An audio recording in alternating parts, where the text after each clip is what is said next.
préparez justement ce soir pour la FIMA 2018 comme collection? Ce que je prépare ce soir, c'est une collection qui est inspirée qui s'appelle Underneath the Bridge.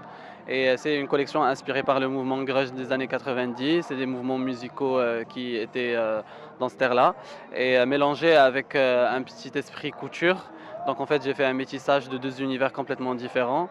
Et ça donne ce que ça donne. D'accord. Quel tissu vous avez choisi, les formes, les Euh, couleurs? d'accord. En fait, moi, je travaille beaucoup le noir, donc j'ai pu garder cet ADN qui est propre à la marque Hamza Gelmous. Mais j'ai aussi intégré du vert émeraude, j'ai intégré du bleu nuit, des touches de rouge, mais c'est très très très fin, puisque j'ai voulu garder une collection assez sombre qui reflète mon univers personnel. Quelle est votre source d'inspiration? Je m'inspire en fait de tout et de rien, je pourrais m'inspirer de n'importe quoi, mais pour cette collection en particulier, la source de mon inspiration, c'est vraiment le personnage de Kurt Cobain, qui est le vocaliste de Nirvana. Et en fait, j'ai été inspiré par sa musique, par son parcours, par ce côté où ce mec il vomissait la société, quoi. Et j'ai envie en fait de revendiquer un esprit jeune, un esprit qui parle de la jeunesse d'aujourd'hui, qui a besoin de s'affronter des clichés de la société, mais en même temps en gardant cet esprit très couture, très luxe. D'accord. Vous êtes le lauréat du concours Jeunes Créateurs de la dernière édition. Voilà, depuis aujourd'hui, vous passez à l'étape justement supérieure. Entre-temps, qu'est-ce que ça vous a apporté justement ce prix-là? Bah, écoutez, ça m'a apporté beaucoup de choses, notamment l'argent pour pouvoir financer ma collection. Mais ça m'a apporté aussi beaucoup d'expérience. J'ai pu être confronté à beaucoup de challenges que j'ai pu surmonter pour pouvoir réaliser ma collection. Ça m'a apporté de la médiatisation. Je suis très honoré que maintenant il y a des personnes du continent africain qui connaissent mon nom et j'avais pas eu cette chance-là avant de faire la FIMA. Donc je suis très content de l'avoir fait.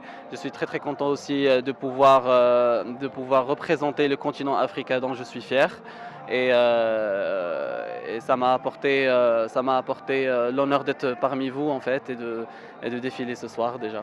Aujourd'hui, vous avez présenté une collection magnifique, très spéciale, en noir, avec beaucoup d'accessoires et tout. Est-ce que vous pouvez nous en parler un petit peu? Oui, on a travaillé sur cette collection dans une idée de réinterpréter un peu le boubou africain et autres, parce qu'il y a différents univers dans la collection, mais de lui donner une couleur un peu punk, justement, en travaillant le cuir, les clous, et de faire un espèce de boubou qui viendrait peut-être du futur. Voilà, c'est l'idée de cette collection, c'est mixer le traditionnel et en même temps le côté futuriste et punk. Pour les accessoires, c'est juste des strass. Après, c'est la créativité et le processus de création qui parle, surtout chez nous. Parce qu'on a toujours, on regarde autour de nous, et, tu nous donnes quelque chose et on en fait quelque chose. On essaie toujours de réinterpréter que ce soit les matières, les textures, de mixer, casser les codes. Ne pas s'enfermer dans des cases. Genre, tu peux nous mettre au défi de faire une collection surf mais rock. On va le faire.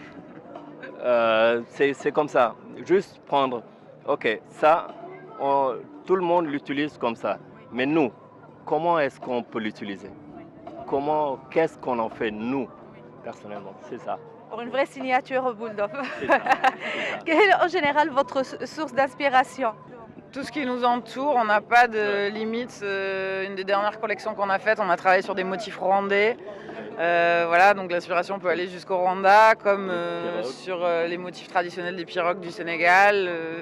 Il n'y a pas, c'est comme ça vient. Toujours une touche rock et grunge ou Ça dépend. Ça dépend. Ça dépend de Sur la dernière collection été, c'était pas forcément rock. Bon. Après, sur les collections plus hiver, oui. Ouais, plus hiver. Parce que c'est plus clair, facile plus, à adapter.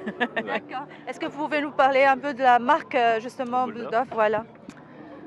Bulldog, c'est né il y a plus d'une dizaine d'années.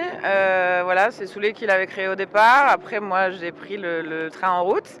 Voilà, c'est passé Belle par manière. différentes étapes. Voilà, ça a été progressif en fait par rapport à ce qu'on faisait au début et ce qu'on fait aujourd'hui. Ça n'a rien à voir. Voilà, donc ça a été une progression permanente sur une dizaine d'années jusqu'à arriver à ce qu'on fait aujourd'hui. C'est ça. Après le FIMA, quels sont vos prochains projets? Là, pas vraiment. C'était le FIMA, sortir cette collection, parce qu'on revient de loin. Il y a nos ateliers qui ont brûlé en juillet.